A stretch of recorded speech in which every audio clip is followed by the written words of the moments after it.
Millions of frontline workers keep our economy running and are provided with the latest technology to do their jobs.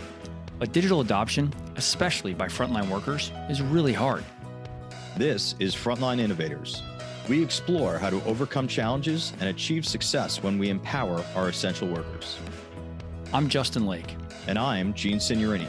Together, we speak with experts who are leading the way and driving digital transformation to the front line. This podcast is sponsored by Skillful, on a mission to help frontline workers learn and use the technology needed to succeed in their jobs. Welcome to the Frontline Innovators podcast. I'm your host, Justin Lake, and as always, I'm super excited about today's episode. Today's guest is a certified professional in talent development with ATD, with a background in developing cultures, leaders, and teams that create a positive employee experience. She's currently the manager of organizational change and learning at DTE Energy. Please welcome Kristine Dunn. Hello, Kristine. Hi, Justin. Thanks for having me. Thank you so much for joining us today.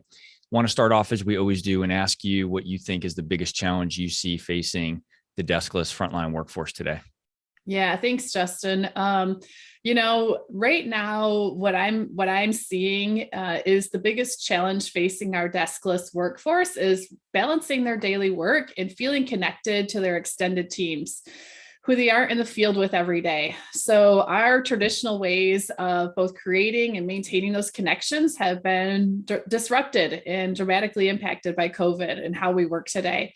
Many of our deskless team members, support partners, are required to work from home and remotely right now, really to reduce that risk to our field teams by eliminating unnecessary exposure to them. However, that creates a real barrier for those relationships that we need to get creative and figure out how to work through. So that's a real big challenge for our team right now. It's really interesting to hear you talk about staying connected being one of the challenges when we're in the most connected point that we've ever been, throughout human civilization. But I also understand what you're saying. Yeah. That just because we have the technology there to keep us connected doesn't mean that we always, have the best plans in place or methods in place to keep that communication active. Yep. Exactly right. Right. Well, let's, I want to come back to those topics a little bit, but I'd really like to give our audience an opportunity to get to know you a little bit. So give us a little bit about your background. Where did you get started on this journey into your current role at DTE? Yeah, it actually probably started way before DTE, in that my first professional role, I worked at a technology company. And we were one of the earliest technology service groups that were implementing recruitment application tracking systems. And I stepped into this role to be on site with the client as a program coordinator. And very quickly, I realized that the change had not been well managed with the team of people we were supposed to be supporting. So it ended up being this open inquisition around what happened here? Why is everybody so upset with me, Kristine Dunn, who just got here and is supposed to be helping them work through the system and how to get their applicants and their candidates and their people hired. And it took a while because I was young, but I realized at a certain point along the journey that they weren't engaged along the way. They weren't engaged in the process. They had been impacted pretty significantly by the change, and it really just wasn't managed well. And so that led me to actually start down the path of pursuing some higher education in the organizational development space with a focus on change management. And then I took that and I worked in external consulting world for quite a while in the first part of my career after I left that technology company, and got to see firsthand how many different organizations and many different industries operated. And then I reached a certain point where I said, I really want to move internal to a company. I want to be able to see these transformations and these changes seen all the way through to the end with, without the client company running out of budget dollars or all those practical things that happen when you're working in the consulting space. And so I made the jump.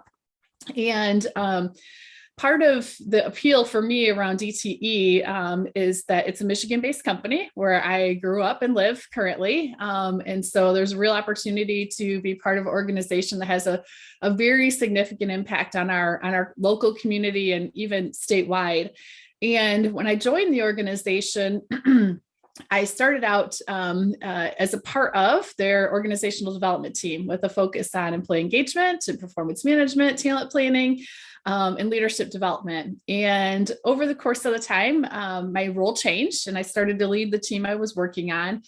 And then about 3 years ago, Justin, what happened is we moved from people kind of making light asks of us and the OD team around, hey, we're getting ready to implement this change. How can you help us? How can we think about this? To just very regular, kind of full blown, like we need change support and we need people that understand DTE's culture. They understand our processes, how we operate.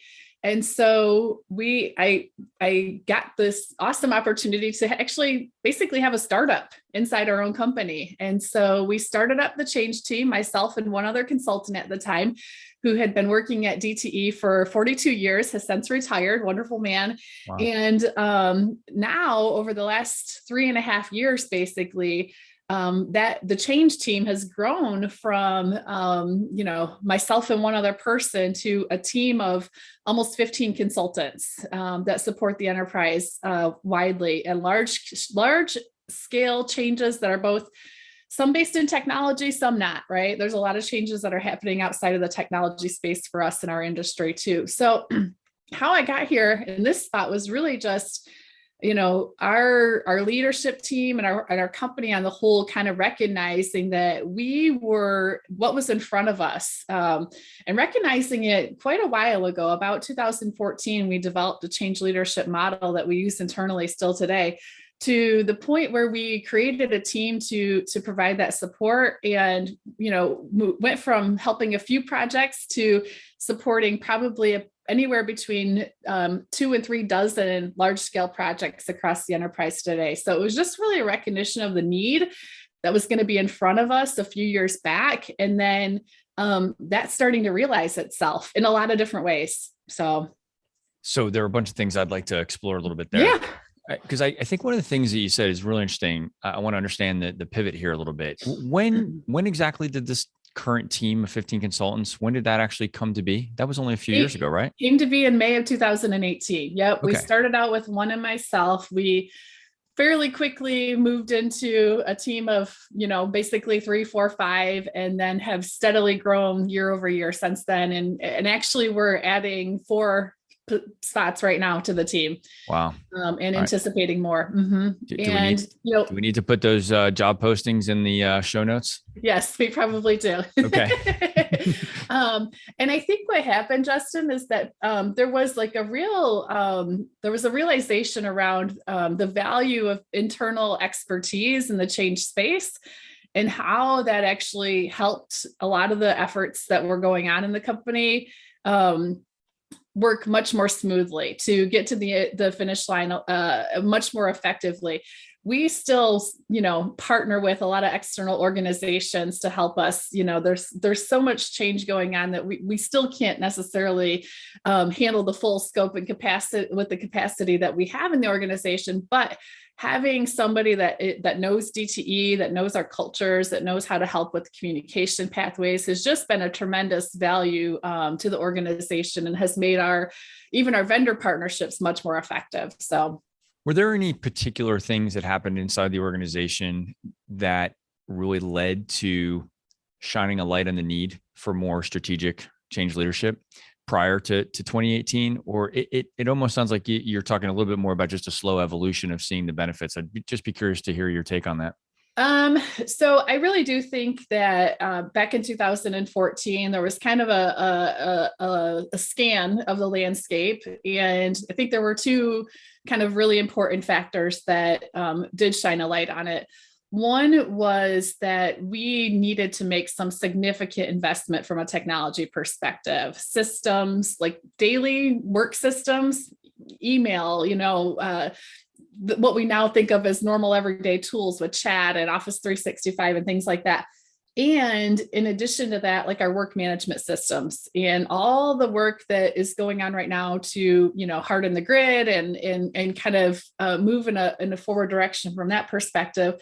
And I think the other factor too is more of an industry-wide factor, right? Which is just this move to cleaner energy, and knowing that what was in front of us over the next basically 20, 30 years was going to be a shift away from coal and how we create energy, produce energy for the communities that we serve, and that was going to require significant amount of effort and support to get through that transition. So those are kind of the two factors that I think we were able to, kind of look ahead and see that that was going to really become kind of essential for our company's survival and how we serve our customers. And so what happened is in 2014, we started planting the seeds around it, and we developed a change leadership model, which is more around how I show up as a leader. When I have a change that I need to help my organization navigate through. And then we layered on top of that in 2018, this very kind of operational, how do we make this change happen? Who kind of helps shepherd that change work along and has the employee experience in mind and is really paying attention to that. So once those two things kind of like came together in a moment where, the investment in technology was very steady and kind of continually increasing. And we were at the stage of starting to retire coal plants and, shift our strategy around generation. It kind of just exploded in essence. So. Yeah, to hear you talk about it's just even the energy production side of things, that is such a massive change in the organization, in the economy, in our country. And I mean, there's so many aspects to what you're saying there. So when you often think of just, I guess I'd say more traditional digital transformation, hey, we're updating our ERP or we're changing from, Exchange to O365, it almost kind of pales in comparison to what you're talking about, which is just a fundamental shift in how your business operates. It is. And really, obviously, very deep rooted in our identity, right? Yep. And who we are and how we, how we're part of kind of the critical infrastructure that helps everybody else yep. serve in their roles, right? Supporting our schools and our hospitals and our manufacturers. And so there's obviously a significant amount of pride, within our organization to play that role in not only our community, but just in society on the whole. So big change for sure. Yeah. When you think about change leadership and the role of you and your team working alongside your colleagues and the other functional groups, do you see your role as more of a coach or as a facilitator? Are you helping to teach them how to facilitate on their own, or are you there to act as that facilitator to help them navigate through the change?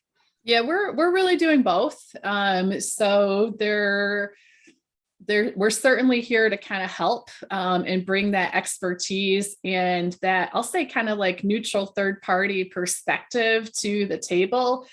The way we are positioned in the organization really gives us the opportunity to kind of push on our peers and ask a lot of questions, because we're not like married to the day-to-day work that they're trying to change. And so it lets us be really objective, and it lets us also make sure that the employee in their experience is like held in an important space. So it's, everybody has kind of a role as we move through these processes, and our project management team is, our task masters and making sure we're making progress, and our finance team is minding the budget, and our tech team is taking care of that piece of things. And so, in terms of that role of like facilitator, it's us kind of holding space for our employees to make sure that that we're not just banging through the tasks quickly or building technology to spec or to, just straight out of the box, that we're thinking about how we're configuring things. So it lets us kind of serve in that role. At the same time, there's a lot of change that just happens that is small scale, right? That is just within an intact team, that is maybe a few teams. That's like a leader just wants to shift in how they're leading their team, or how their team is interacting with their internal, external customers. And so we've built a lot of tools to support the organization to kind of self-lead that change. And part of that is the change leadership model. Part of it is some education. We host and facilitate a couple classes that are part of our new leadership development program, and that individuals can just register for and participate on their own. And then we've built some toolkits. So we've taken a lot of our kind of heavy technical tools and templates that we use as a change team, and we've simplified them and codified them in a way that a leader can kind of look at it very simply, step 1, 2, 3, and it gets them to the point of the basics, where hopefully their team is going to feel like their leader is being sensitive to the fact that they are going through a change, and that they want to engage their team in that process. So really, we've done both. And, we keep expanding and thinking about different ways to create small, snackable bite-sized pieces from an education and coaching and teaching them how to lead their own changes, to, even just being engaged in a large scale project with us. Those leaders walk away with their own set of new kind of insights around what good change management looks like, because they watched us, they've experienced it with us, and then they just go back and they mirror it to their own groups on a smaller scale. So being the facilitator in some ways has been coaching, and then we have some real kind of coaching and education elements to our work to help the rest of the organization learn how to fish, so to speak. Yeah, that makes a lot of sense. I can remember the first time I was acting as a consultant, actually with another utility company, and it was the first time I was really around a whole team of OCM consultants that were working. They were external consultants that were working on the project. And I found it was a 12-month or 12-week engagement for me. And I found that even my thinking changed over time as I started to absorb the questions that they were asking in some of our workshops together. Mm-hmm. It started to change the way that I perceived projects. And so I just might be a little bit more curious about where the other impacts are going to be as a result of this project, rather than just staying myopically focused on the immediate task at hand of deploying this new technology or whatever the solution was. To really start to kind of lift up our view a little bit to say, who are all the other people and organizations here that are going to be impacted? So I can imagine how including that as part of your leadership training would really start to build a culture around greater awareness of change leadership and what's necessary to be successful. Yeah. And I think even just separating and helping people to think about change in two different ways. One is a change leader and how I show up, and that have the kind of the positive shadow and impact that has on their teams and their organizations is one piece of it. And then separately, what are kind of the practical, tactical things that I need to actually do to help get through the process, right? To navigate through the process and successfully, right? So that's a lot of thinking about, communication and training and stakeholder engagement. So we try to, I think, taking that kind of like two-pronged approach where it's like, how do I personally show up is a big part of it. And then, in addition to that, how do I actually action on the work that needs to be done? Or what are some real steps that I need to take in order to help people feel like they're included along the way?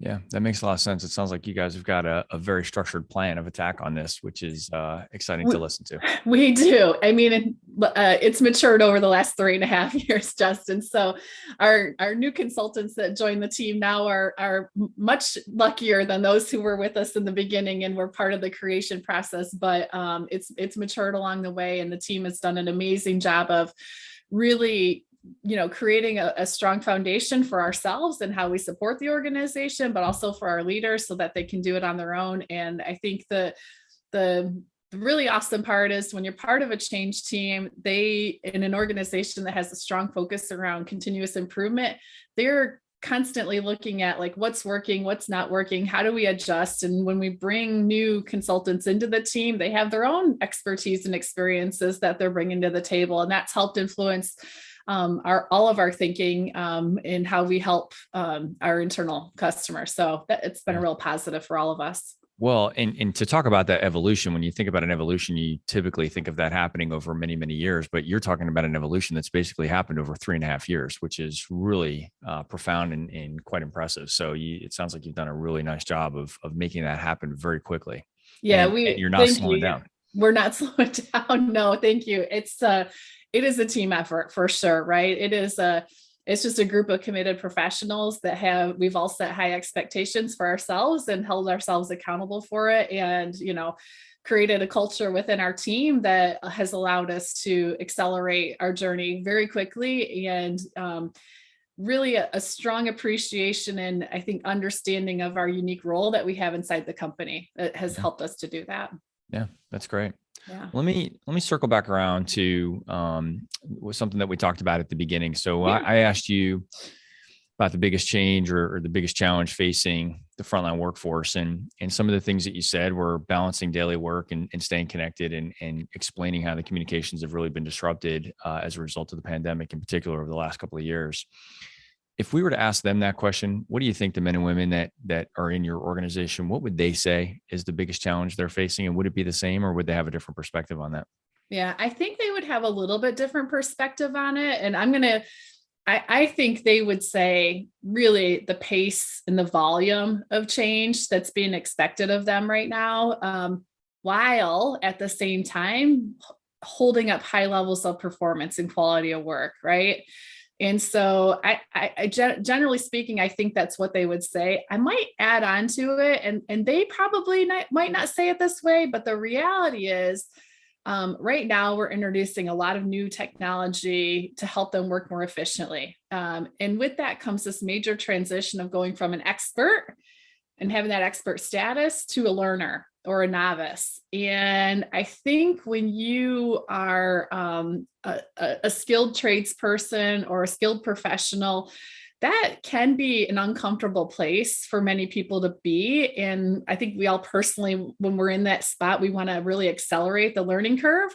But the reality is it takes time to move back into that expert status again. And so I think that's a challenge too for them. They might not say it that way, but we see that in our interactions with them, that moving from that expert space, even though the process may be clunky and cumbersome and take entirely way too long, and in reality is a frustrating process. And the new way is maybe more simple, has a more elegant solution. It looks cleaner, it looks nicer, it's easier to interact with. The reality is they have to learn how to do it. And so I think it's just different. Yeah. And so I think that's a challenge for them too, but really in reality, I think it's just the pace and volume. Those same two factors are alive and well right now for us. Our industry is changing, and we're continuing to invest in technology at a very heavy rate. And so those are kind of key. And I think that's really where having a thoughtful plan on how you want to engage your frontline team, how we think about how we want to engage our frontline workers in a way in a pace that feels reasonable to them is what's going to impact the outcomes that you're trying to create. So that's an interesting statement. You just said a lot of interesting things that I want to peel back. And I want to really highlight something, because I just, you're really making me think about this, which is the going from an expert to a novice in a given area. Mm-hmm. And when I think about so many of the men and women that I've been fortunate enough to interact with, that particularly in field service, I would say, frontline workers make up a bunch of different industries and worker profiles, but in field service, I would say in particular, mm-hmm. they take pride in many times having decades of experience doing that trade. And I hadn't ever contemplated the shift that we're forcing when we ask them to learn new things, particularly those things that are maybe outside kind of the core competency of their role, right? Yep. So that's a really pretty profound impact for them. So now that you know that, how does that change how you communicate and how you bring that change to them? Have you found any way to kind of nurture their status as an expert while at the same time easing them into that new change? Yeah, I mean, I think it's so for us, it influences the approach in that it means, we have to get out in the field with them and understand, what does their daily work look like, right? And ask for their input along the way, right? How do we include them in the upfront design? A lot of times, I think in the support function, we try to like minimize the burden that we're putting onto our field team, right? Because we know they have important work to do, and we know that they may be, generally speaking, uninterested in some of this, getting their, in this space. Because to your point, their core competency and their expertise is out in the field doing that work. So, but I think that really is to our detriment, right? So part of our approach is, having those conversations early on, bringing them in, understanding kind of who are our positive deviants in the field, right? Who are influencers, and giving them a role that has status on the project, giving them the opportunity to be the voice for their peers, has been, I think, really important to help kind of get over that early engagement. In reality ends up being the start of their learning journey. So if they're there and you're creating ways for a chunk of your stakeholders to be involved along the way, and they're seeing things as it's being built, and they're starting to build kind of a mental model around how this connects to their daily work, how it's going to be different, they're connecting the dots on that. And then when you get to the point of formal training, right, whether it's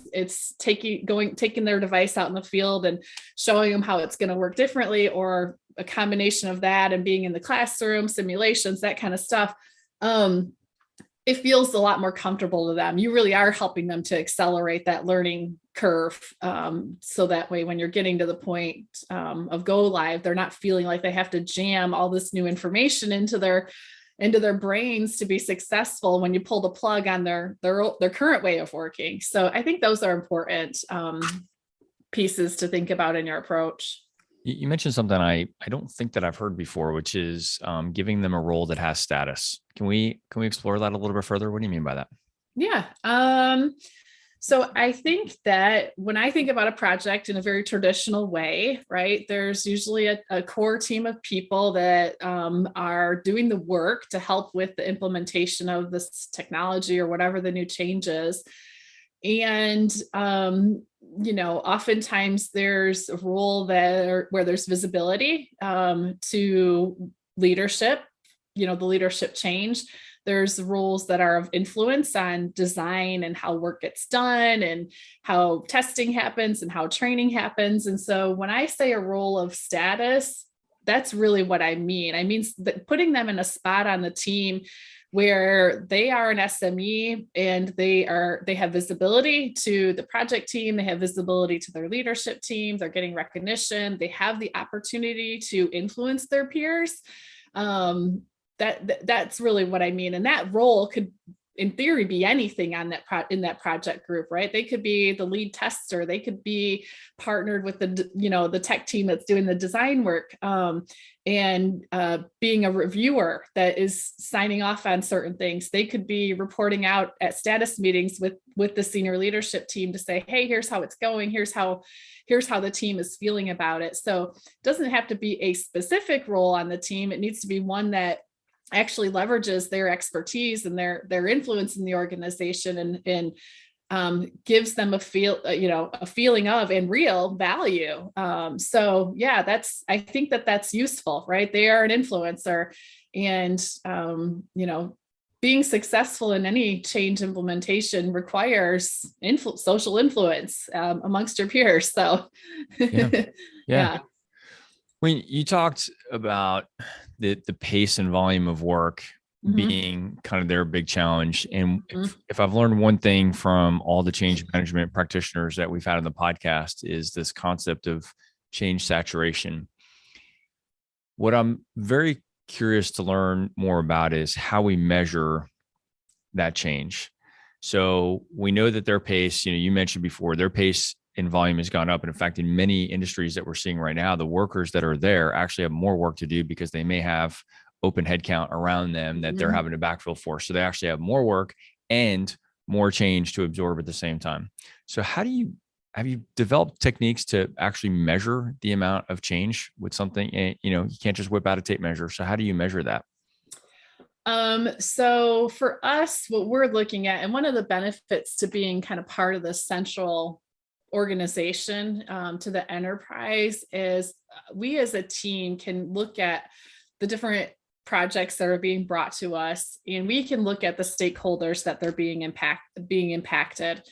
And so we've created some governance structures to help bring visibility to, hey, here's the set of work that you are asking for, business unit, VP, president, right? Right.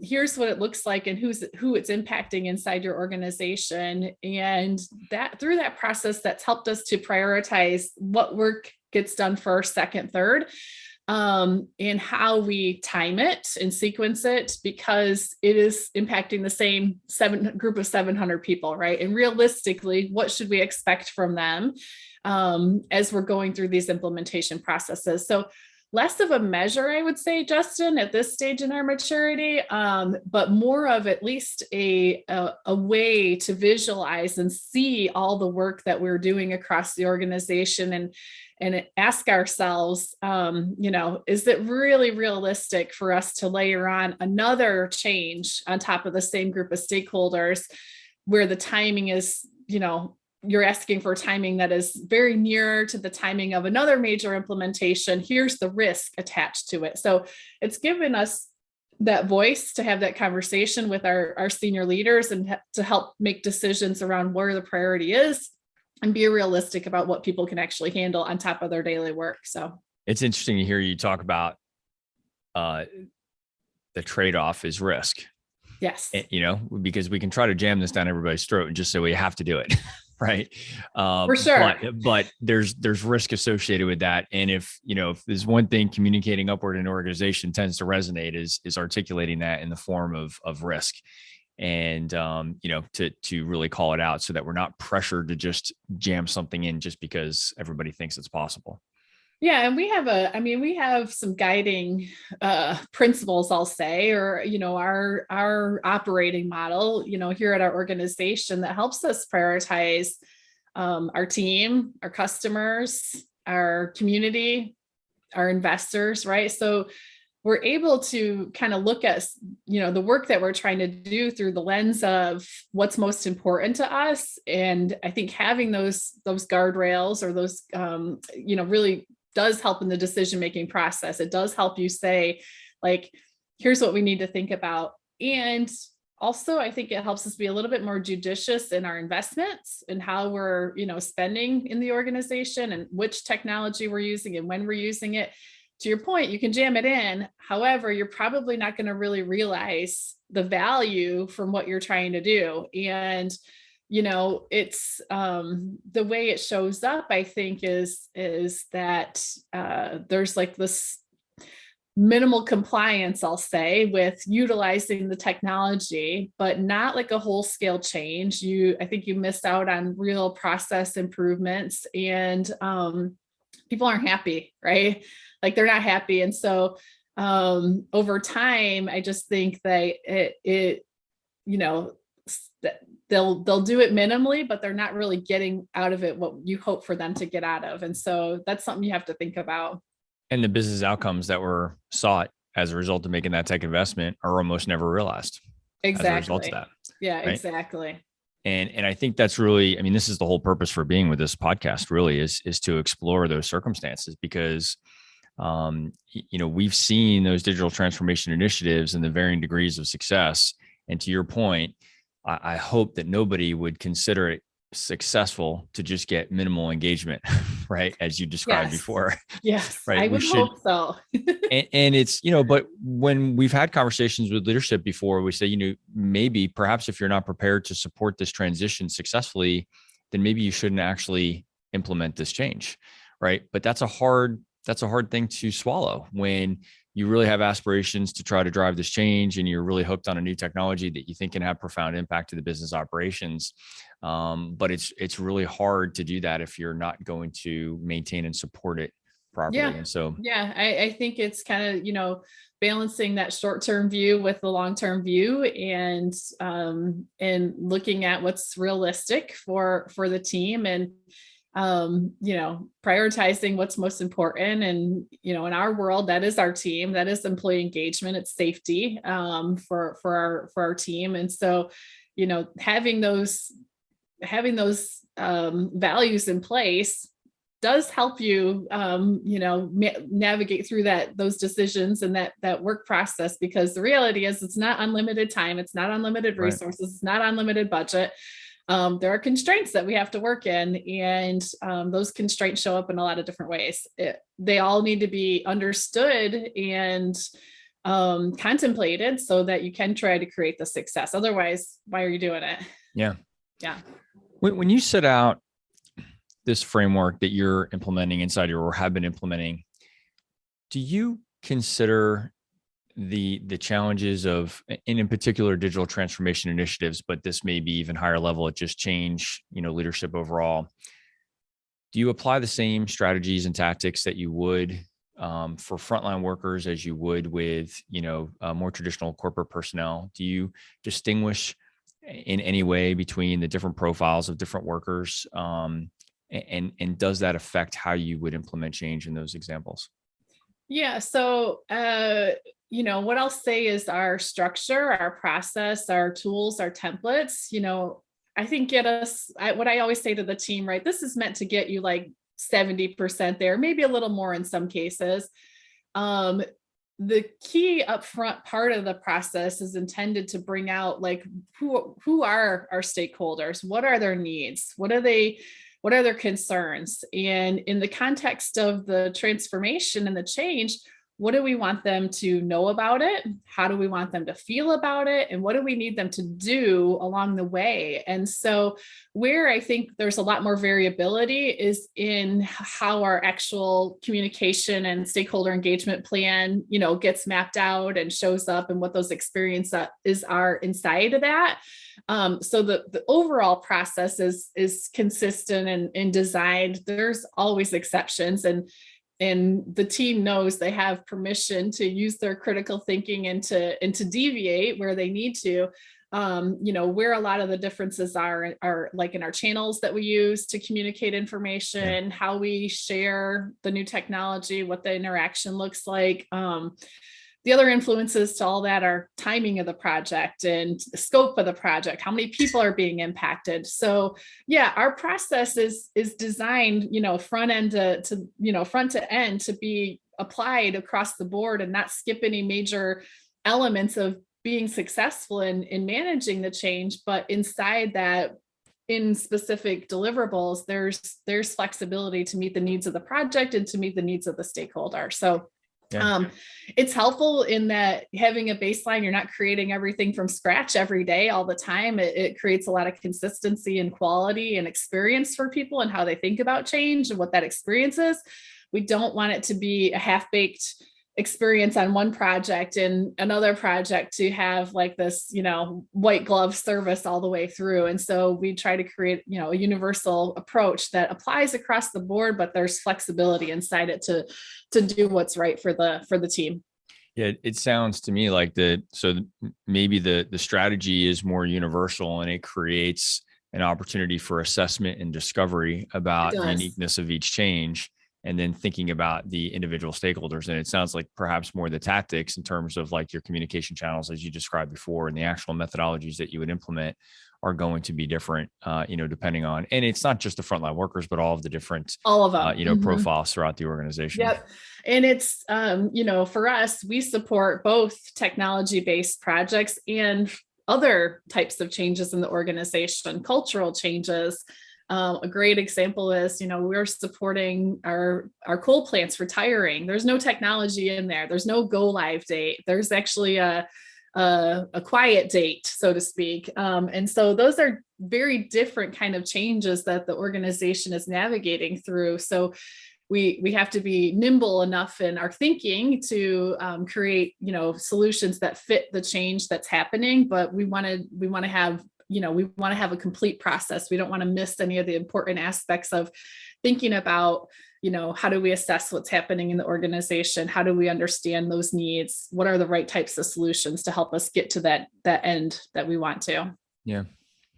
You mentioned, you brought it up most specifically when you were talking about the leadership training and incorporating change leadership into, professional development for the leaders in your organization. And you kind of went down the path a little bit of talking about the different tools that you and your team have built to enable them to take those change strategies into their teams. I'd like to explore that just a little bit further. Are there other technologies when you're thinking of tools? Is that frameworks and templates and checklists and things like that? Or are there other actual pieces of technology that you've implemented in order to support your change leadership strategy inside your organization? Yeah, that's a great question. I will say, up to this point, we are kind of using the tools that are available to us from a structure point of view. So we've created this toolkit in a OneNote file, right? It's things that leaders are familiar with. So what we're pushing out to the organization are things that we think they're comfortable consuming. We publish a short web-based learning in the change leadership space. They're getting it through our normal LMS. They're consuming it in a way that they would consume other training. In terms of like us and managing the change and looking at the changes and the projects that are happening across the organization, we are really kind of using more traditional sort of project management type tools to help us monitor and keep track of stuff along the way. Where we have kind of expanded our technology is in the space of like how we engage our customers. So we're using digital whiteboards and different ways to help like do what we used to do in a room together, right? We'd all stand around a literal whiteboard with a stack of sticky notes and index cards and markers and flip charts and things like that. So we've found alternatives to what we used to do in person to actually have a similar type of experience in the remote, in the virtual environment. So that's where we've really expanded out from a technology perspective, along with, how do we make our virtual meetings more interactive, polling, questions, chats, just different ways to keep people engaged through what can be a lot if you're not used to sitting in front of a screen for a while, but even for those of us who, generally speaking, we're, in meetings and offices and things like that, being in front of a screen 8, 9, 10 hours a day is much more than we would have ever anticipated, or even have the, muscle memory built up to work through. So that's where we've kind of tried to expand from a technology space, is more in the experience with our stakeholders versus our actual process. I mean, we look at things like, how do we create something that's interactive? How do we create something that's visually appealing to our stakeholders? How do we create things that are consumable? As much as I would love for them to, desire looking at our, multi-100 line Excel sheet of all the change impacts, that is not how. Are you saying that's not engaging? That is not how it's going to go. So we try to think about like, how do we get all the information we need to be effective facilitators and coaches, and then give it back to them in a way that helps them build an awareness and an understanding of what this change is how it's impacting their people. Excuse me. Have you, you mentioned the digital whiteboard or the remote whiteboard tool. Is that a separate product that you are using, or is that just something that you're, okay. I'd be curious to hear more about that. Yeah, it's the one, there are several out there. So I certainly do your research and explore what options might work for you. There's a fairly basic whiteboard tool inside Microsoft Teams, but the one we use is called Mural, not to be confused with Miro. So there's a couple whiteboard tools out there. We have found Mural to be very useful for us. It's aligned with some human-centered design thinking. So there's a lot of tools inside Mural that align with that sort of thought process that help you kind of create the experience you want to in a much more efficient way than if you were doing it from scratch. Yeah, that's fantastic. We'll need to take a look at that because I'm always looking for tools that we can use to help, bridge the gap when we're having collaboration sessions remotely. Mm-hmm. It's fairly user friendly. You can use it on, mobile devices, easier on your laptop, kind of scenario, a little bit more robust, but has this idea of, Flipcharts and whiteboards and charts and sticky notes and those kinds of things. So I literally just ordered 2 packs of Flipchart paper yesterday. You should have told me. I have a couple in my office over here, stuff behind my bureau. You don't need them anymore because you have the Mural app. So Exactly. I need to go check out that solution and see if Amazon will take the Flipcharts back. So that's a great example of just some of the tools that you're using in your organization. So thank you for sharing that. Yeah. I'm curious if you've tried to implement anything that maybe hasn't been as successful as you expected over this short but very productive journey over the last 3.5 years or so. Anything that you tried that didn't work? I think, generally speaking, we try a lot of stuff, as you can imagine. Yeah. And some are more successful, some are less successful. I think that in certain projects and certain groups of people, those same ideas are very successful. They don't always apply to other. It's not always a copy paste, right? Something that's really, really well received by, let's say our customer service org that are deskless workers, versus our field service team, versus our, our team that's out in the plants, they're different environments. So I think, we've tried a lot of different things. The main thing I think that we really have to be mindful of that can lead to failure or that maybe is less effective is just very broadly speaking, this idea of making a lot of assumptions. And so if we assume we know the right solution, if we assume people know what's going on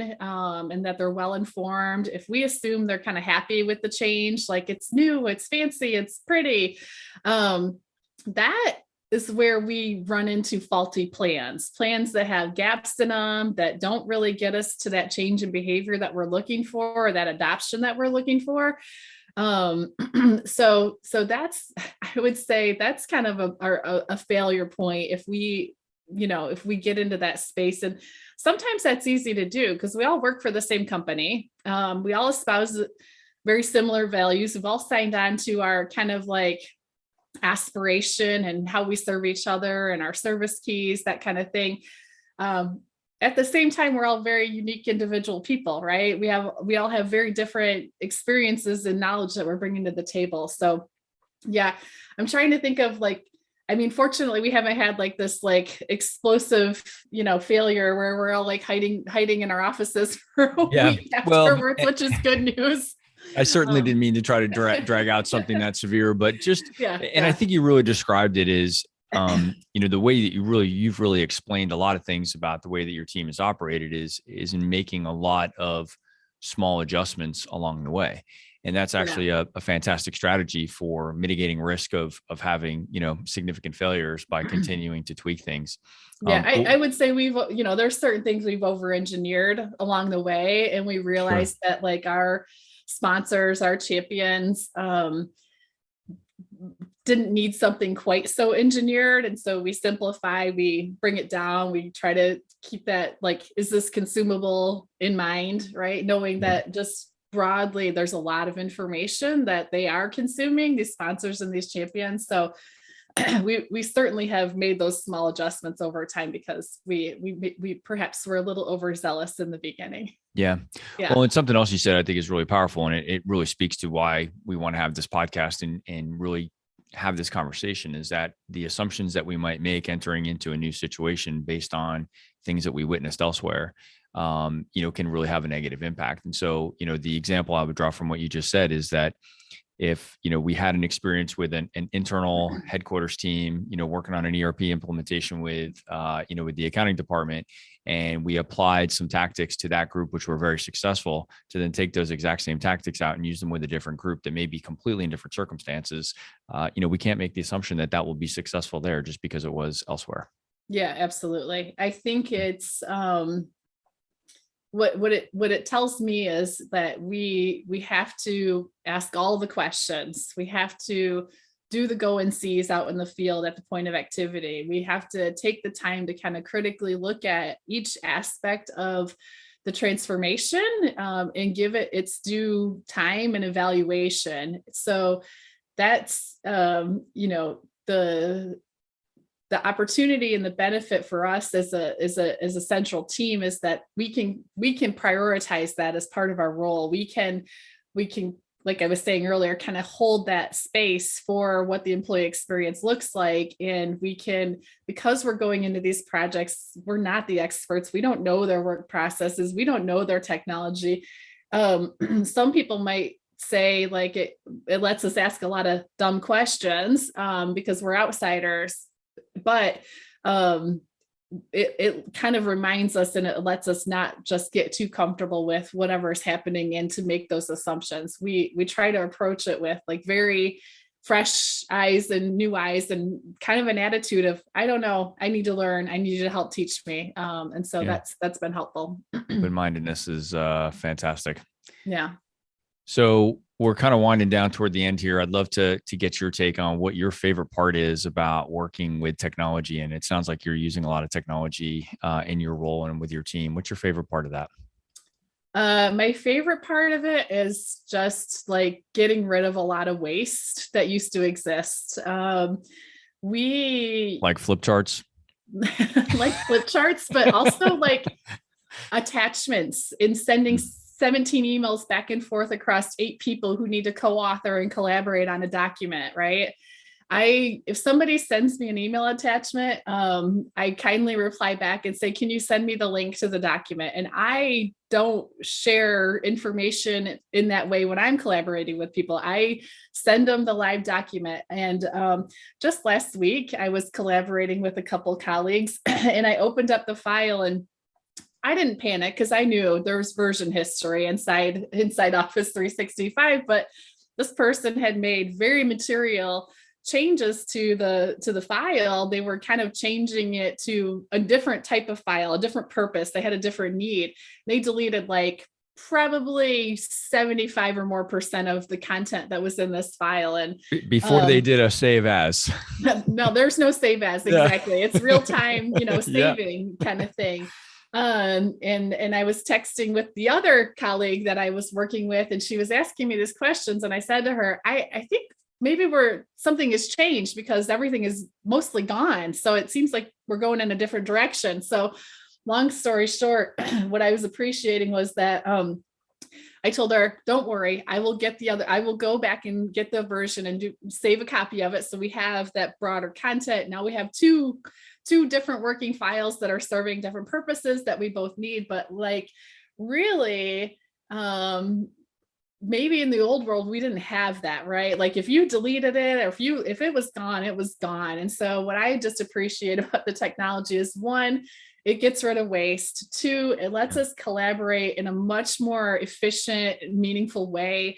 You can start to see people's thinking real time. And so it makes it easier, I think, to connect with them and to relate with them and to understand them and also to share your point of view, right? So that's what I love about technology. I think technology has a lot to offer to us. It can be a great supportive tool. Like everyone else, when it fails, it's very frustrating, especially for many of us who are, kind of tied to it now for our daily work in the pandemic environment. But overall, I think it's a real benefit to how we can get work done. That's excellent. Well, good. Well, thank you for that feedback. And we are coming up to the end of the show. I'd like to use this time to extend an invitation to you, Chris, to come and join us on the Frontline Innovators Council. That is a private group that we have set up on LinkedIn. I always say the fee for entry is that you have to sit through the podcast with Gene or me.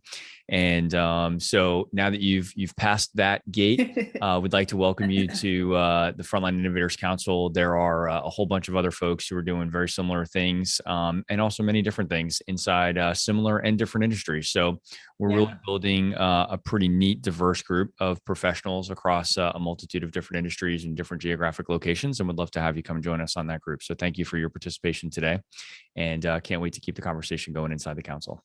Thank you, Justin. Glad to spend the time with you today, and really excited to connect with others who are doing the same kind of important work for our deskless team. So it's fantastic. Thank you. Excellent. Well, we'll make that happen today. And for everybody else, we're going to wrap it up there. I hope you found this conversation as enjoyable as I have today. And if so, please share and rate the podcast. 5-star ratings help ensure that it gets promoted to other professionals like you that are innovating on the front lines. This podcast is sponsored by Skillful, the mobile digital adoption platform for deskless and frontline workers. Visit the website at skillful.com. That's SKYLLFUL.com. And if you or someone else you know is out there innovating on the front lines, we'd love to hear about it. We're always looking for new recommendations for guests. So please reach out to me on LinkedIn and share their story. And we'll see you on the next episode. Chris, thanks again for your time today. Thank you. Take good care.